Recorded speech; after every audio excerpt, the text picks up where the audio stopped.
যে সমস্যাগুলো আপনারা ফেস করেন কৃষি কাজ করতে গিয়ে, সেই ক্ষেত্রে কি ভূমিকা রাখবে? আমরা কৃষির কাজ সবসময় করি, আমাদের দরকার। বিষয়টা হচ্ছে আমরা যতটুকু জানতাম না এর আগে, সে বিষয়টা সম্পর্ক আজকে এখানে ক্লিয়ার হয়ে গেছে।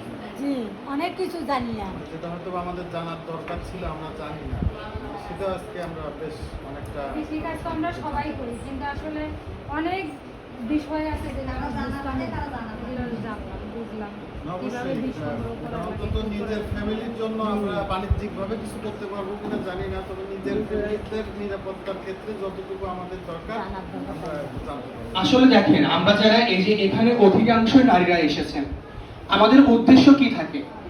প্রথমে স্বাবলম্বী পরিবার, এরপর স্বাবলম্বী পরিবার হওয়ার পরে আপনার যে লভ্যাংশটুকু থাকবে সেটা দিয়ে আপনি আপনার অন্যান্য কাজ করতে পারবেন, তাই না? প্রথমে দেখা যাচ্ছে যে আপনি আপনার নিজের খাবারের জোগাড় দিবেন, এরপর হচ্ছে সেই যতটুকু বেঁচে থাকবে সেটা বাইরে বিক্রি করলেন, স্থানীয় বাজারে বিক্রি করলেন। আমরা কিন্তু একটা অ্যাপস এর কথা বলছি, অ্যাপ অর্থাৎ কৃষি কানেক্ট এই নামে যে অ্যাপের কথা আমরা বলছি।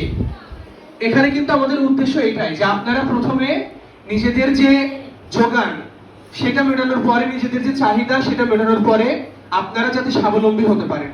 এখন আমাদের এই প্রজেক্টের উদ্দেশ্য অনুসারে আজকে যে আমরা আপনাদেরকে একটা ট্রেনিং এর ব্যবস্থা করে দিয়েছি, আমরা যখন আমাদের অফিসের পক্ষ থেকে আপনাদের কাছে ফিডব্যাক আনতে যাব, কিংবা যদি আমরা বলি যে আসলে এটা আপনার জীবনে আপনি এই ট্রেনিং শেষে দেখা যাচ্ছে যে 1 মাস পর আমরা আপনাদেরকে জিজ্ঞেস করলাম যে আপনারা আসলে কি কি করতে পেরেছেন, বা আপনি কতটুকু এই ট্রেনিংটা আপনার জীবনে প্রভাবিত করেছে বা প্রভাব ফেলেছে, তখন কি এই ফিডব্যাকটা দিয়ে আপনারা আমাদেরকে সাহায্য করবেন না?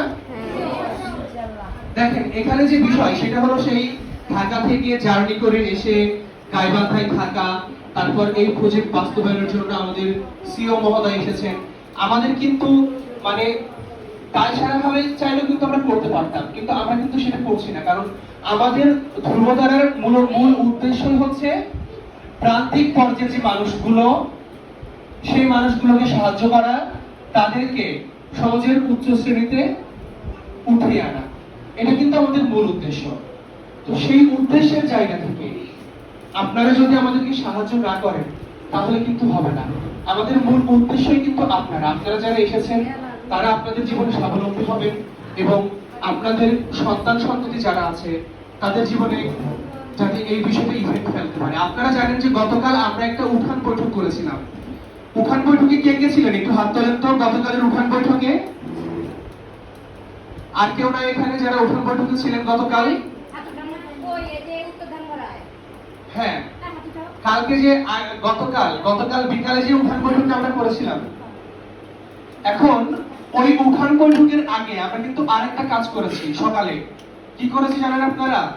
আপনাদের সন্তানরা যারা এই যে পাশে একটা স্কুল আছে না, মাধ্যমিক বিদ্যালয়, এই মাধ্যমিক বিদ্যালয়ে যারা পড়াশোনা করে তাদেরকে যারা ওখানে পড়াশোনা করছে মাধ্যমিক বিদ্যালয়ে, তারা যাতে বাল্য বিবাহ, শিশু শ্রম এটার কুফল সম্পর্কে জানতে পারে, এটা কিভাবে প্রতিরোধ করতে পারে, সেই বিষয়েও কিন্তু আমরা ওখানে আলোচনা করেছি।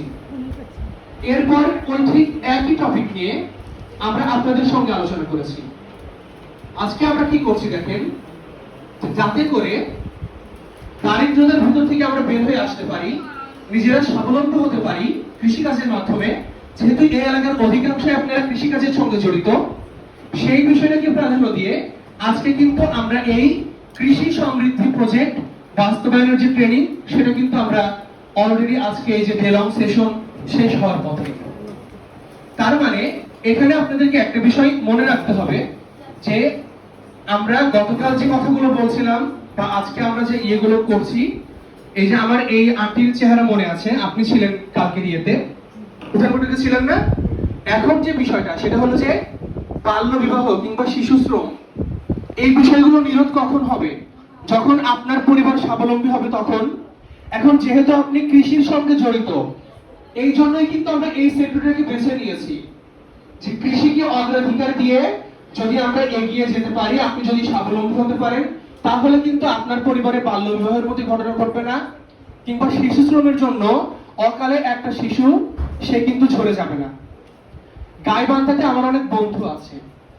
সত্যি কথা বলতে গাইবান্ধা তো পিছিয়ে পড়া জেলার মধ্যে, এখানে তো দ্বিমত করার কোনো সুযোগ নয়, তাই না স্যার? গাইবান্ধাতে আমার অনেক ফ্রেন্ড আছে যারা ঢাকাতে আমি পড়াশোনা করতে দেখেছি ওদের। তো আপনারা আপনাদের মনে কি সেই স্বপ্ন জাগে না যে একজন বাবা হিসাবে কিংবা একজন মা হিসাবে আপনার সন্তান একটা ভালো জায়গায় পড়াশোনা করবে, একটা ভালো বিশ্ববিদ্যালয়ে পড়াশোনা করবে? এই স্বপ্ন জাগে না আপনাদের মধ্যে? বলেন। তাহলে এই স্বপ্নকে বাস্তবায়ন করতে হলে কি করতে হবে? বাল্যবিবাহ এই ধরনের কোনো কাজকর্মে জড়ানো যাবে না। এই যে কালকে আপনাদের ওখানে লাস্টের দিকে একজন কথা বললেন, উনি দেখেন ওনার মেয়ের বিয়ে দিয়েছে, 2টা বাচ্চা, সেই সময় তো ফেরত পাঠিয়েছে, তাই না? যদি বাল্যবিবাহ না দিত কিংবা মেয়েটা যদি নিজের পেয়ে দাঁড়াতে পারতো, তাহলে তো মেয়েটা এখন বোঝা হিসেবে থাকতো না, থাকতো? বলেন। না না না কখনোই তো এই ধরনের সমস্যা হতো না। তাহলে সেই দায়িত্বটা মা হিসাবে কিংবা বাবা হিসাবে সেই দায়িত্বটা আপনাকেই নিতে হবে। রাষ্ট্রে শুধুমাত্র আইন আছে যে 18 বছরের আগে বিয়ে দেওয়া যাবে না, 21 বছরের আগে বিয়ে দেওয়া যাবে না। রাষ্ট্রে আইন আছে বলে যে করব আর অন্যথায় করব না, ব্যাপারটা তো এরকম না। গার্ডিয়ান হিসেবে ওই মেয়ে যখন ডিভোর্স হয়ে যাচ্ছে তখন তো সেই মেয়ে আপনার উপরেই এসে দায়িত্ব পড়ছে, তাই না? বলেন। হ্যাঁ, তাহলে মেয়ে যদি স্বাবলম্বী হতো তাহলে তো আপনার এই ধরনের সমস্যা ফেস করতে হতো না। না ব্যাপারটা কি বুঝতে পেরেছেন আপনারা? জি তাহলে আগে উদ্দেশ্য কি? উদ্দেশ্য হচ্ছে কৃষিকাজের উন্নয়নের মাধ্যমে নিজেকে স্বাবলম্বী হতে হবে, এবং স্বাবলম্বী হওয়ার জন্য যে সমস্যাগুলো আমরা ফেস করি, এই জন্য কিন্তু আজকে আমরা স্যারকে এখানে ইনভাইট করেছি, বা স্যার তার গুরুত্বপূর্ণ সময় ফেলে কিন্তু আপনাদের মধ্যে ছুটে এসেছে, যাতে আপনাদের জীবনের সমস্যাগুলোকে মিটিয়ে আমরা সামনের দিকে এগিয়ে যেতে পারি। বোঝা গেল আমার বিষয়টা? জি তাহলে আমরা একটু একযোগে কি বলতে পারি না যে বাল্য বিবাহকে আমরা কি বলবো? সবাই কিন্তু আওয়াজ আসছে না। না বাবা বাল্য বিবাহকে আমরা কি বলবো? শিশু শ্রমকে? ধন্যবাদ সবাইকে।